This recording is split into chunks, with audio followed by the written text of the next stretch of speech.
You know who made it.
Good evening, ladies and gentlemen. Episode 187. That's just the episode number. I'm not referencing anything else. Here on RickCast. Hope everybody's having a wonderful Thursday, the 18th of September, 2025. Great show, as always, for you. We are going to be talking about Donald Trump labeling Antifa a terror organization and all that comes with that. We're also going to talk about Erika Kirk becoming the new CEO of Turning Point USA and how I think that is a positive move if you are a fan of Turning Point USA.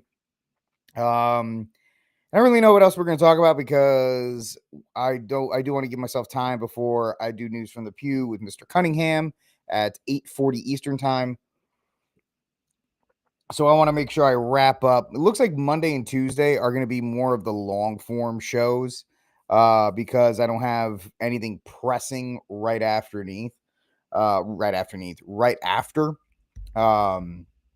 So Thursday, right now, I don't even know. I'm kind of wondering with you guys, do you want a RickCast on Wednesday?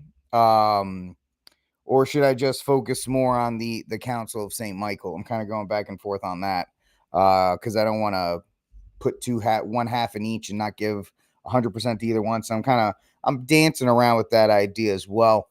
But we're gonna have a good show. It's gonna be fun, like we always do. The wrenches are assembling, the wrenches are together. It's always a good time when we are hanging out. And yeah, I'm not gonna talk much about Kimmel.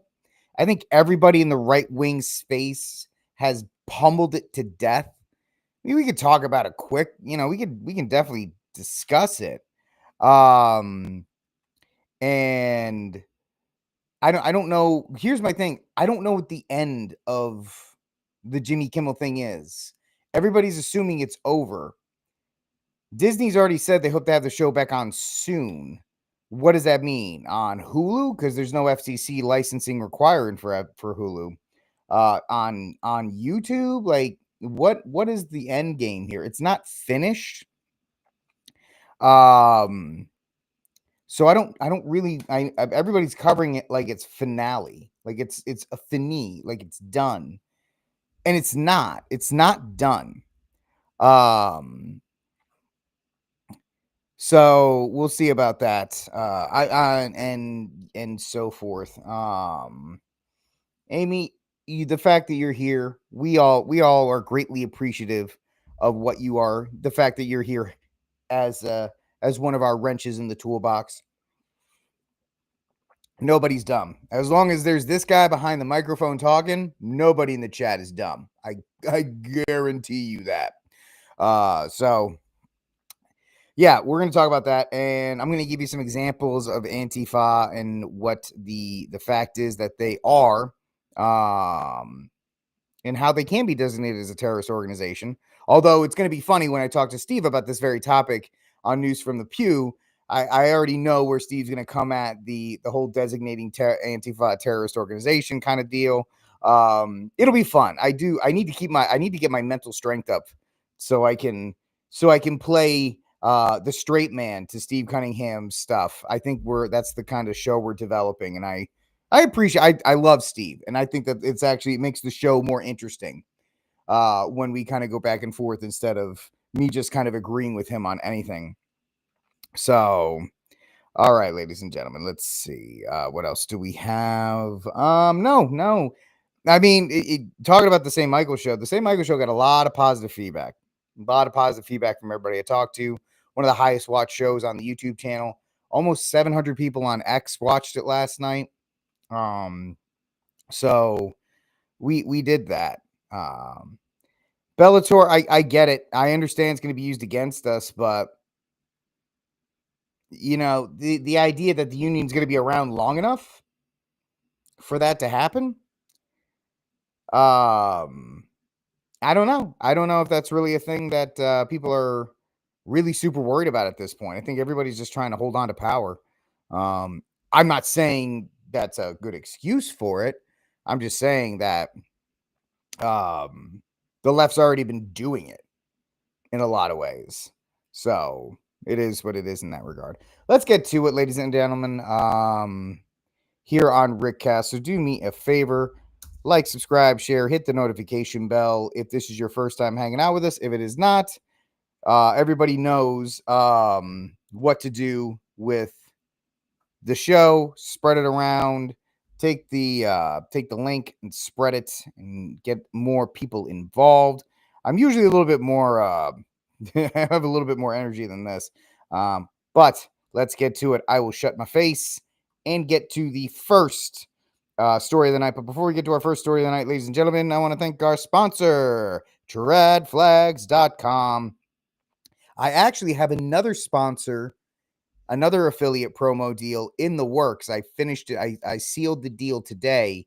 Hopefully I'll be able to announce it early next week. I think you guys are going to really like the newest sponsor that we have here on RickCast. We have some really top-notch sponsors like tradflags.com, maker of the finest Catholic flags out there. Beautiful 3x5 flags, double-stitched, can survive any weather.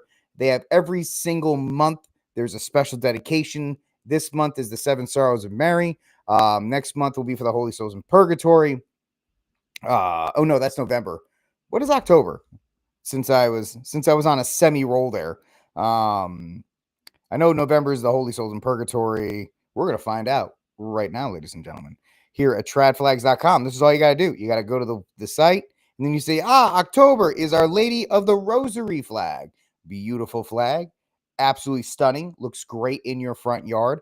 And then November, the Holy Souls in Purgatory. And then December, of course, the Immaculate Conception. If you grab the last 3 months of the year, October, November, December, you could take 10% off your order by using the promo code RickCast at tradflags.com. Tradflags.com, maker of beautiful monthly flags, bumper stickers, magnets, garden flags, trad mugs, and more. Check them out at tradflag.com, promo code RickCast. That is tradflag.com, promo code RickCast. So I guess let's address the Jimmy Kimmel nonsense today. Everybody's free. The left's freaking out about it, calling it free speech and a violation. And this is the worst thing that's ever happened. And it's tyranny and it's blah, blah, blah. And the right is saying, well, you guys were really cheering it on when Tucker Carlson got deplatformed and when Roseanne Barr got deplatformed or fired and when Gina Carano got. It's tiresome in this regard, right? This back and forth stuff. But the fact of the matter is, Breitbart News has it correct here. Nobody banned Kimmel from a major social media app. Nobody conspired to put Jimmy Kimmel in jail. Nobody fired a bullet at him. What happened is that his corporate employer took the opportunity to pull a show that was probably tanking. Okay, Colbert was number one. His show's been canceled. His show was number one, and it was still costing the network tens of millions of dollars a year. And that was the number one rated late night show.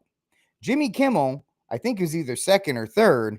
So he's losing the network millions upon millions of dollars a year as well. So all I'm seeing is the ABC and Disney, who didn't want to mess around with Jimmy Kimmel anymore because, let's be real, late night talk is a dead medium. Late night talk shows are a dead medium. Nobody cares about them anymore. They were destroyed by Colbert, by Kimmel, by Jimmy Fallon for being too political. Jay Leno gave you the format that he copied from Johnny Carson, and it was, everybody gets attacked. You want to have fun in this late night slot because people just want to unwind at the end of the night, and instead you got Colbert's vaccine dance and cussing about how much he hated Trump for the last 10 years. Nobody wants to deal with that. Even the most ardent leftist doesn't want to hear about Trump 24/7. So the fact of the matter is, ABC most likely saw the opportunity, and I think Valiant Renegade actually, and I saved a couple of these posts because I thought maybe we will talk about it. Where's Valiant Renegade? Is that him? No, Valiant Renegade's around here. So there he is. This free speech argument doesn't fly with Kimmel. Disney's going to point to the fact that Kimmel, like every other network late night host, is losing millions of dollars a year. At the end of the day, this was a business decision. If Kimmel was turning a profit, there would have been no reason to cancel him. even if the FCC did say mean things to him, because people are saying, oh, the FCC said stuff and it scared them into submission and all these other things. And it's like, no, it wasn't. It was because Kimmel's going to get paid to sit on his butt. I think he's going to get paid close to $30 million through 2026. All right. He wins. He gets fired. He gets to be a martyr for the right. A martyr for the left. And now people are going to try and say that it's fascism and Trump's America. Blah, blah, blah. But really, if it was a real problem, if it was the FCC, as the left is trying to state, then why didn't they pull the entire show?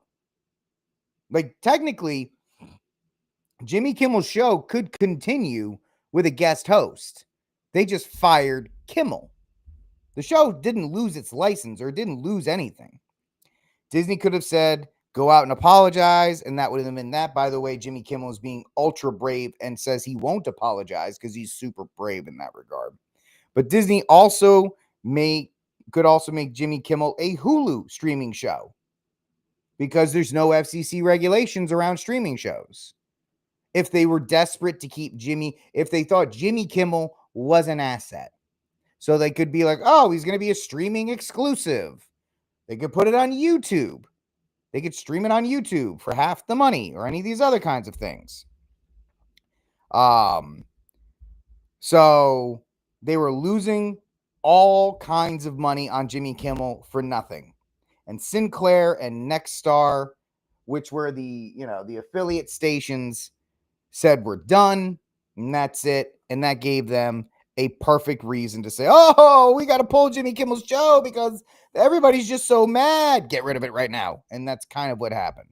So the second part is, I don't know what the end game is with Jimmy Kimmel. I don't. Because this is a temporary thing. Who knows? He could come back in 6 months. He can come back in a year.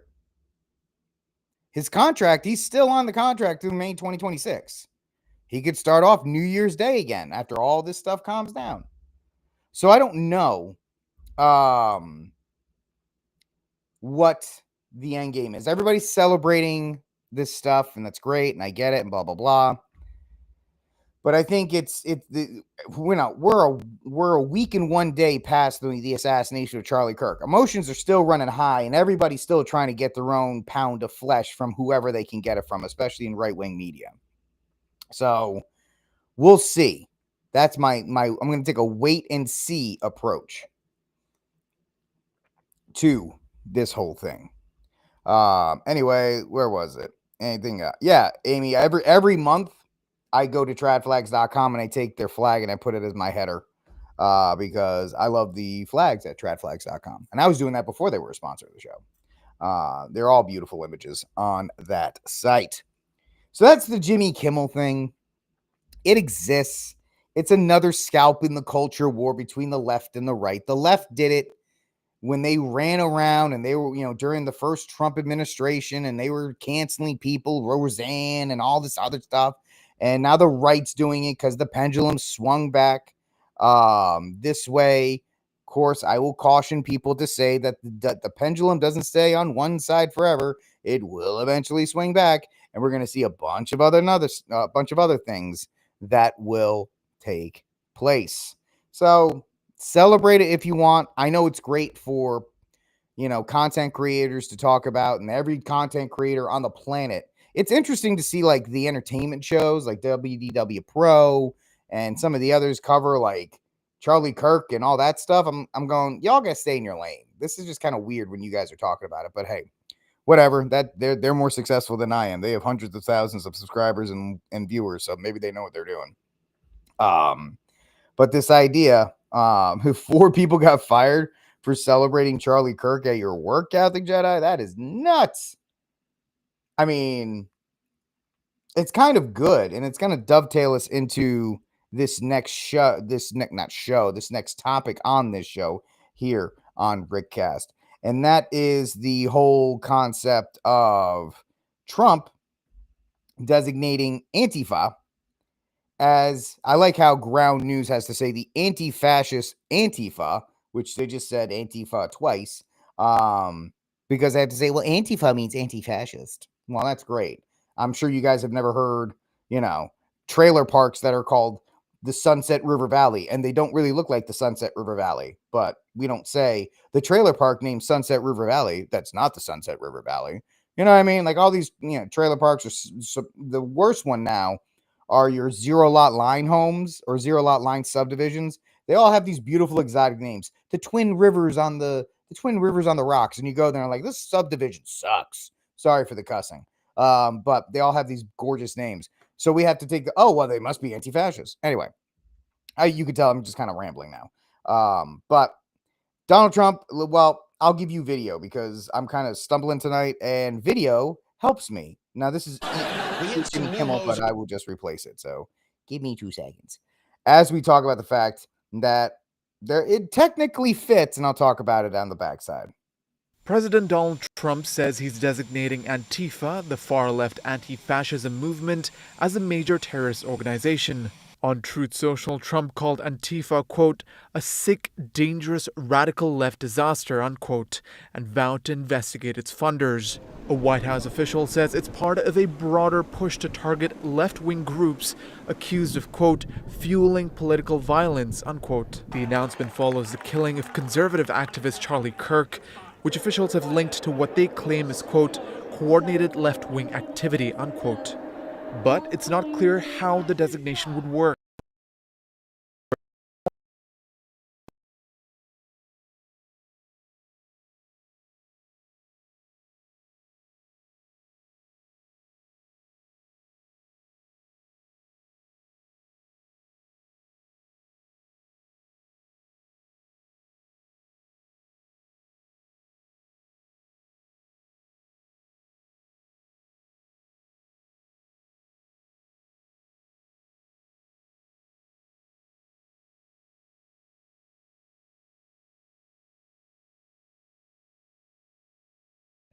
Sorry.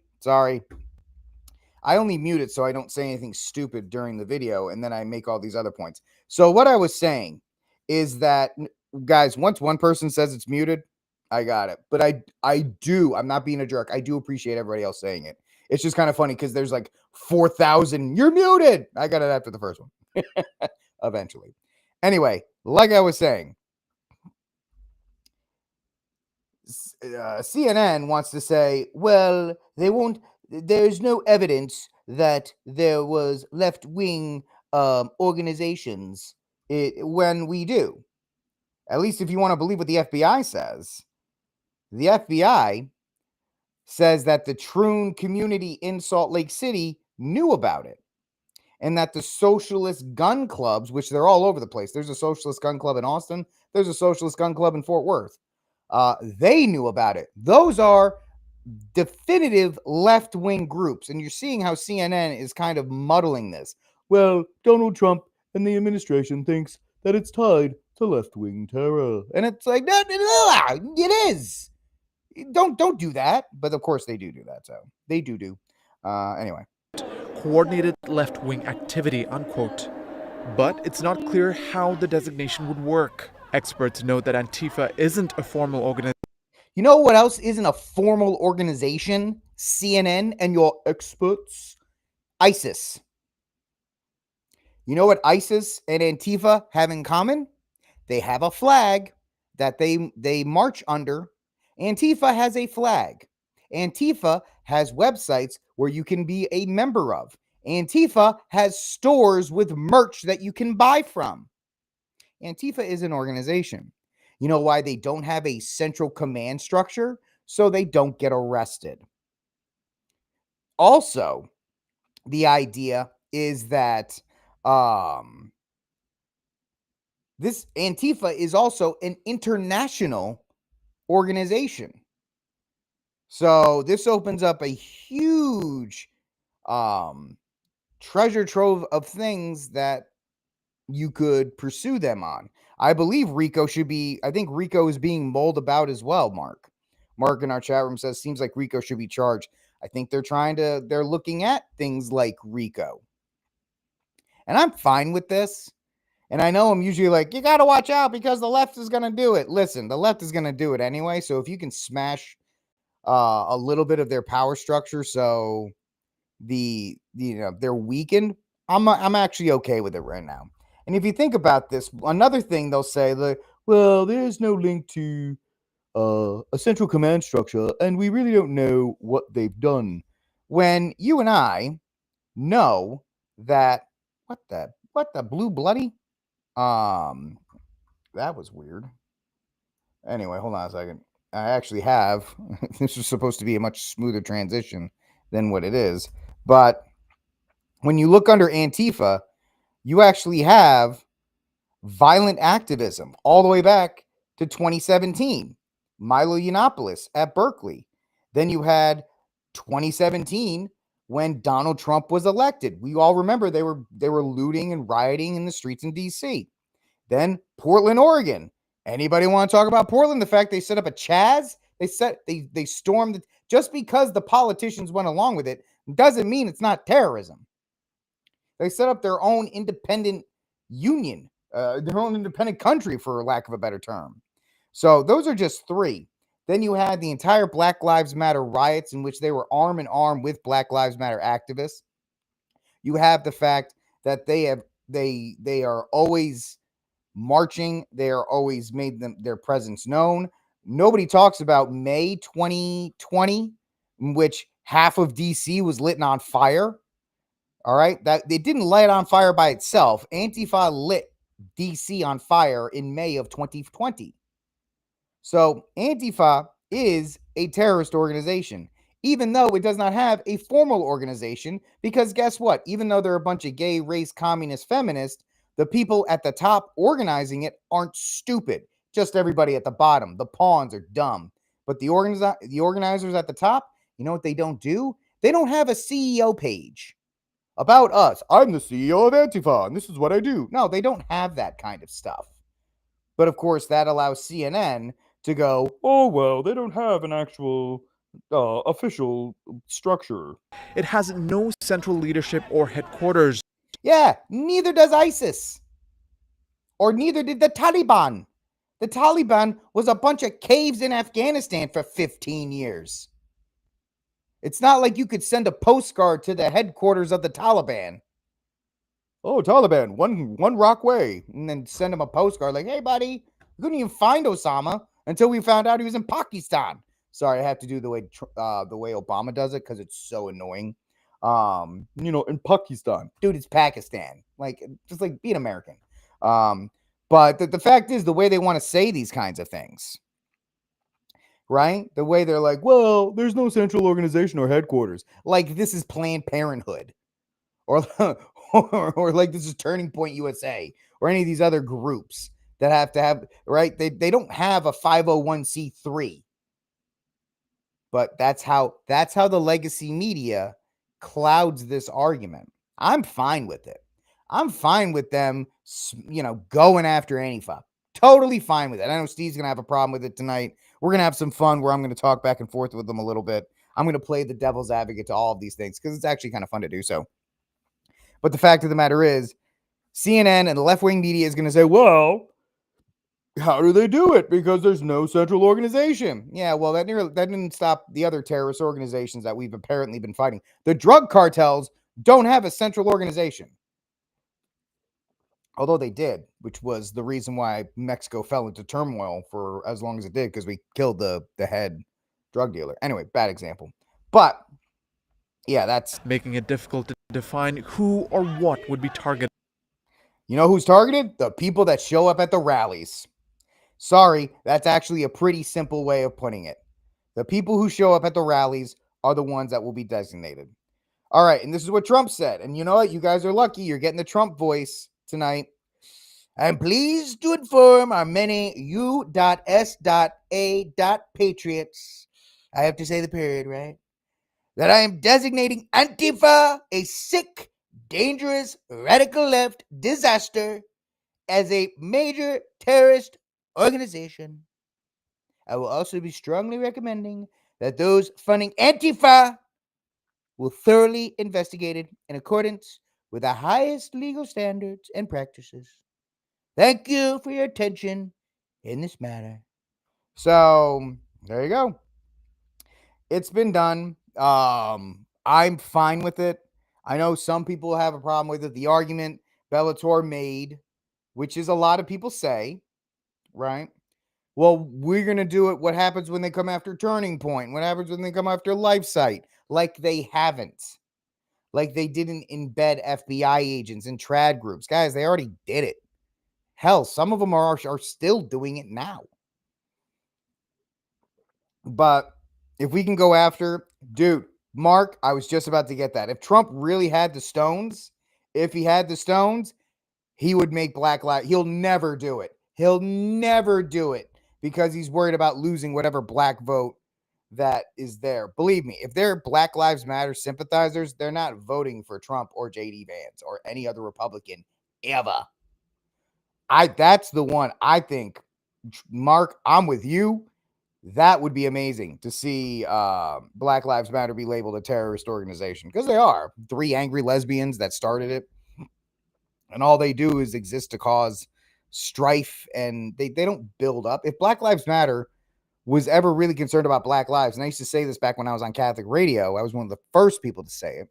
I was also the first person to discover that their goal was to destroy the family, the traditional family. Just want to say that. Then Black Lives Matter would have set up banks in major black centers and handed out all the money they were given and started out loans and trying to build up black communities. Instead, the 3 angry lesbians used it to buy houses. Right? People still think that, oh, it was a great cause, you bunch of sheep. So good for Trump on that. This is a good Trump. I believe it's a good Trump. I am in favor of it because this should have been done in 2020 when they were. It should have been done in 2017 when they, disrupted his inauguration. He should have clamped down on it immediately, and ended the threat before it even happened. But there it is. Let's see what else Ground News has to say here. Experts noted, whatever. Trump indicated that he will recommend investigations into those funding Antifa. So, Mark, your RICO charges could be there as well. Trump first suggested designating Antifa as such in 2020 during protests related to the police killing of George Floyd. Yeah, when they were burning half of the country. They should have been designated as a terrorist group then. Trump was so worried about winning re-election that he played it too safe. He also had some really bad advisors who were like, oh, you can't do that. Don't do it. He should have gone after it, and he should have designated them. Because they're clearly agitators. They're clearly domestic terrorists. Clearly. They're the ones attacking ICE facilities. They're the ones causing problems in LA. They're the ones causing most of the issues right now. They are at the root of the problem. So I think you should go after them, smash them, throw everybody you can in jail, run the RICO ladder, and cut off as many heads of this snake as possible. Like I said, I actually think this is a good Trump. All right, ladies and gentlemen, this is RickCast. Do me a favor, like, subscribe, share, hit that notification bell as we continue to chug along. Let's see here. We already did the Trump one. We did that. We talked about Jimmy Kimmel for a little bit. Yeah. All right, let's get to the next one. So, yeah, he's in his second term. He might as well go all out. And if it's successful, then it'll help JD Vance. Not that I care, but it is what it is in that regard. Let's see. Let's move on to our second story of the night. And I have to give a credit to Mendez. Mendez is not a fan of the missus being the new CEO. Well, from groundnews.com, Erika Kirk to be Turning Point USA's new leader after husband death, the board announces. President Donald Luckily for you, I have more video because videos are great. I know Mendez doesn't like it. I actually do. I'll talk about it after this. We do have some breaking news now. Turning Point USA headquarters. By the way, this lady looks like she's on Valium. Anyway.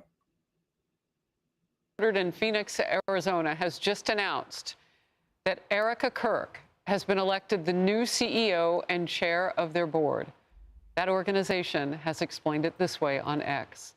In prior discussions, Charlie expressed to multiple executives that this is what he wanted in the event of his death. When Erika addressed the nation after Charlie Kirk's death, she promised her husband's legacy would live on. Charlie, I promise I will never let your legacy die, baby. I won't. I promise I'll make Turning Point USA the biggest thing that this nation has ever seen. I promise. Wow, those words feel so much bigger now in the perspective of Erika Kirk running that organization, Turning Point USA. So, listen, we're going to look at this as objectively as possible. When any organization, whether it's Steve Jobs leaving Apple or whatever, Gustav Glock dying and it being put into a trust, an organization finds itself at a crossroads when the person who founds it dies. We see this all the time. Second generation businesses usually don't last that long. I know it's the American dream to build up a business and pass it down to your family.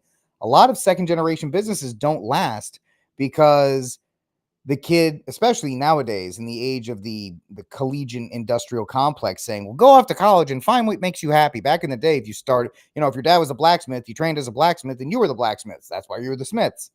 Now it's, oh, my dad, he's in construction and yeah, it's cool, but I want to go code or I want to go be an IT guy. And so he goes off to college. Dad's construction business goes under. That actually happened to my dad's construction company. My dad had a construction company up in Rhode Island, Bear Building Company. And, this is not, everything I'm about to say is not to impugn the honor of my father. Eternal rest grant unto him, O Lord, and let perpetual light shine upon him. May he rest in peace. Amen. My father died. And, before my father died, when I was 18, getting out of high school, 19, I actually said, Dad, I want to learn. I want to take over Barrett Building. And my dad was a boomer, and he was from the generation that said you need a college degree, right? They were the ones that were indoctrinated to the fact that you need a college degree. My dad said, no, you're going to go to college and you're going to get a degree. And after you get your degree, I'll teach you all the stuff I know. And then if you want at that point, you can take over the business. Of course, my dad died of a heart attack while I was in college. And so I never got the chance to take that business, right? That was something I wanted to do. But not a lot of families don't have that.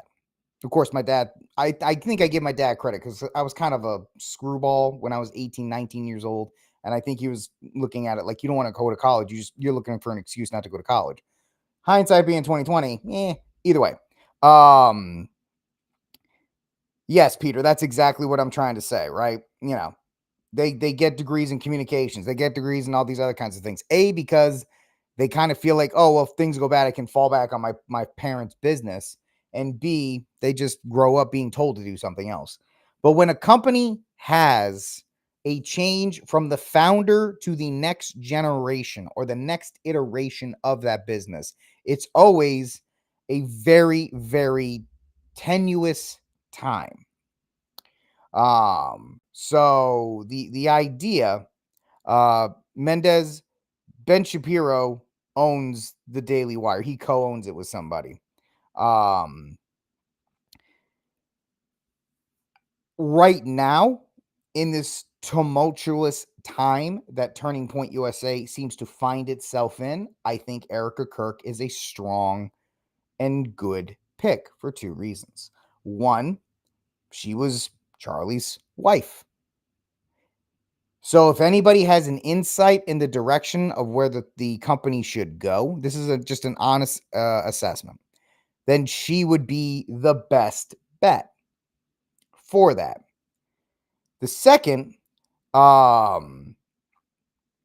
Jeremy Boring's gone. He got fired earlier this year.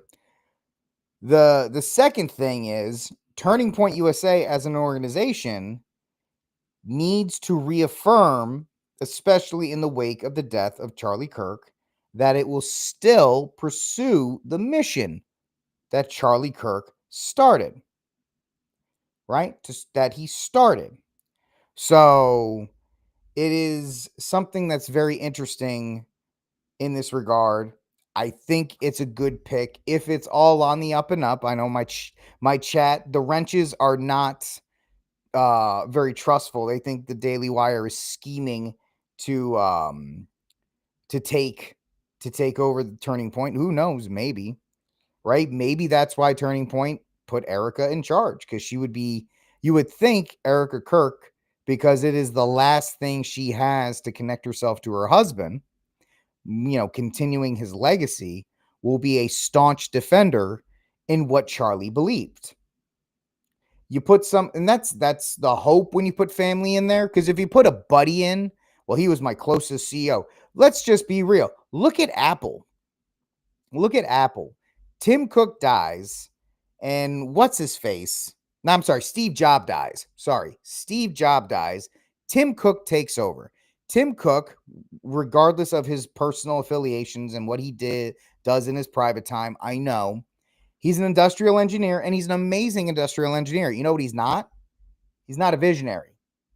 He's not Steve Jobs. Now, of course, everybody's banging away in the chat saying, nobody's Steve Jobs. Rick, you're an idiot. I get it. But Tim Cook was put in charge of Apple to keep things the way it runs. So there was nobody to continue the advancement, and that's why the iPhone, whatever it is, looks the exact same way as the iPhone 15 and the iPhone 10 and everything else. So that brands have a problem when somebody new takes over it. And the hope with TPE USA is that, listen, we're taking over this, and now Erika is going to try and channel her anger, her pain, and everything into it. And a lot of people are being correct in saying that it's not fair to the kids. Well, to be as completely cold and calculating as possible, that family dynamic's never going to be the same anyway. Their dad is gone.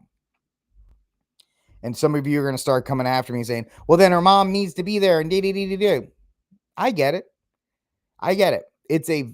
And also what we can't do is we can't judge the Kirk family, right? The mother is unfortunately now the head of the household. I'm pretty sure when Erika Kirk got married to Charlie Kirk, she didn't think that she was ever going to be in this position. She married a guy that was going to take care of everything so she could be a housewife and a mom.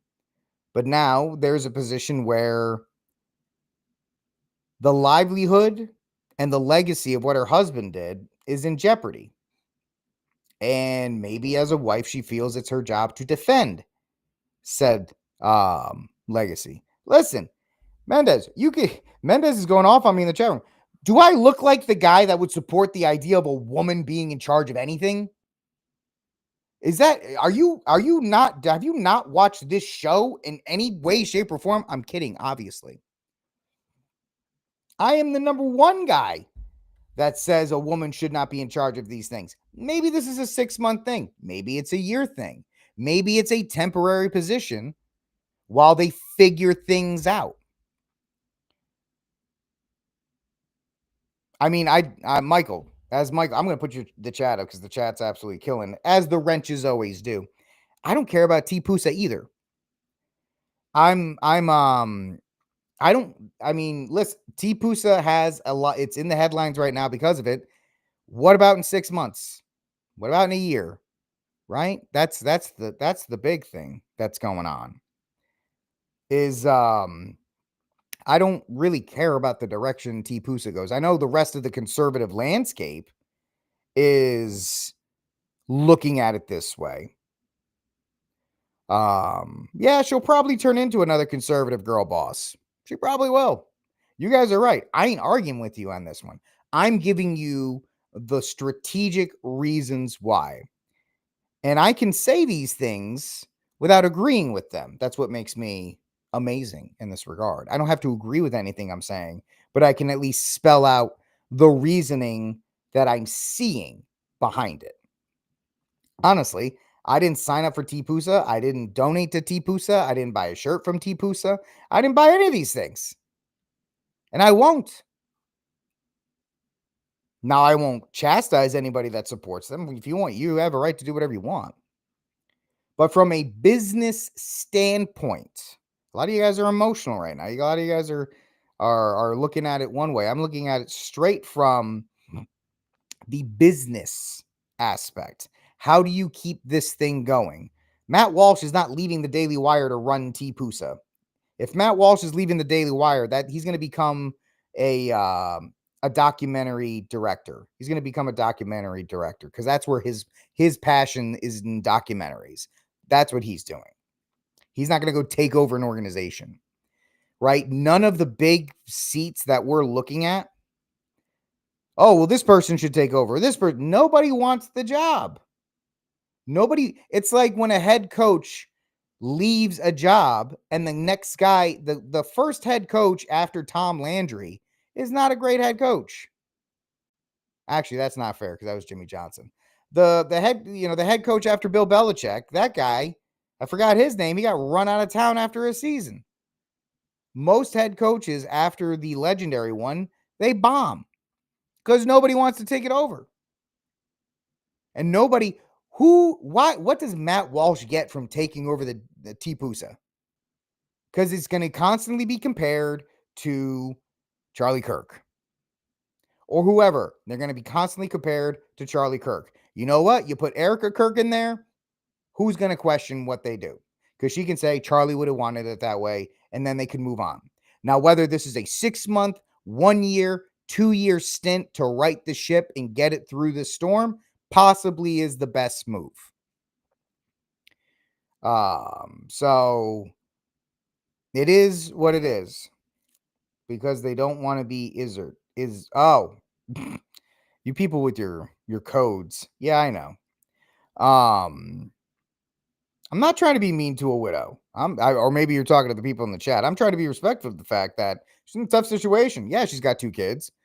But yeah, she's also she didn't watch her husband, but she's been around for 4 years while, Charlie was out doing all these other things. So I'm not lifting my cup to my lips. I lose it. Yeah, here's the thing, Mendes. I've been calling it TPUSA forever because it's TPUSA, TPUSA. That's just how I say it. It's not, I said it before. I'm not going to stop saying it. Oh, that's an insult to Charlie Kirk. No, it's not.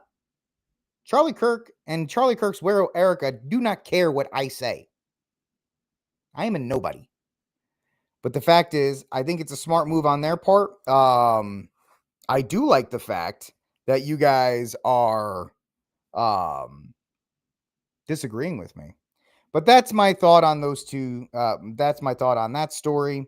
And that's all I got for you tonight because I'm going to hang out. I'm going to get ready for News from the Pew, which starts in about an hour with Steve Cunningham. So that's it for tonight's show. I'm glad Mendes learned that I call it TPUSA. I've been calling it TPUSA forever. So at least Mendes learned something. So that's fantastic. It's an acronym. That's it. All right, ladies and gentlemen. That's it for you wrenches. You guys rock tonight. Do me a favor, like, subscribe, share, hit the notification bell. If you want to be a part of the program, if you like what we do. If you want to hang around with me on News from the Pew, we start at 7:40 Central, 8:40 Eastern. So in about an hour from now, if I see you then, I hope to see you then. But if I don't see you then, I'll see you tomorrow, 6 p.m. Central Time here on RickCast. God bless, and God bless and have mercy on the soul of Charlie Kirk. Viva Cristo Rey. Bye-bye.